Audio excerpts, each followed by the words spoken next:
Hi යාළුවනේ, කතා කරමුද සිකුරු ගැන? පෘථුවියට ළංව පිහිටි ග්‍රහලෝක දෙකෙන් එකක් වන සිකුරුගේ එක් පැත්තකින් පෘථුවියත් අනිත් පැත්තෙන් බුදත් පිහිටා තියෙනවා. පහන් තරුව, ඉරුබඩු තරුව, උදා තරුව යන නම් වලින්ද මෙම සිකුරු ග්‍රහයා හැඳින්වේ. සිකුරු ග්‍රහයා හිරු බැස ගිය පසුත් සැන්දෑ කාලයේත් හිරු නැග ඒමට පෙර උදා අහසේත් දීප්තිමත් ලෙස පායා ඇත.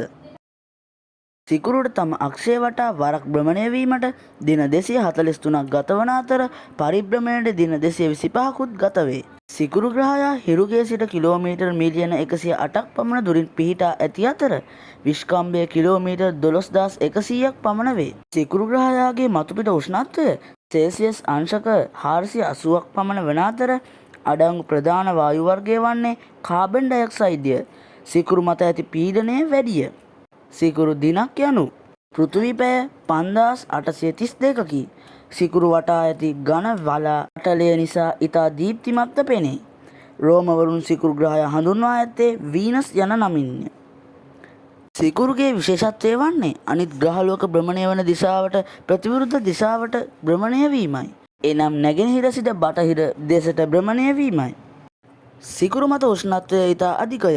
ක්‍රිස්තු වර්ෂ 2007 සිකුරු වෙත යානයක් යවූ අතර එම පර්යේෂණ යානයට සෙල්සියස් අංශක 900ක උෂ්ණත්වයකට මුහුණ දීමට සිදුවිය.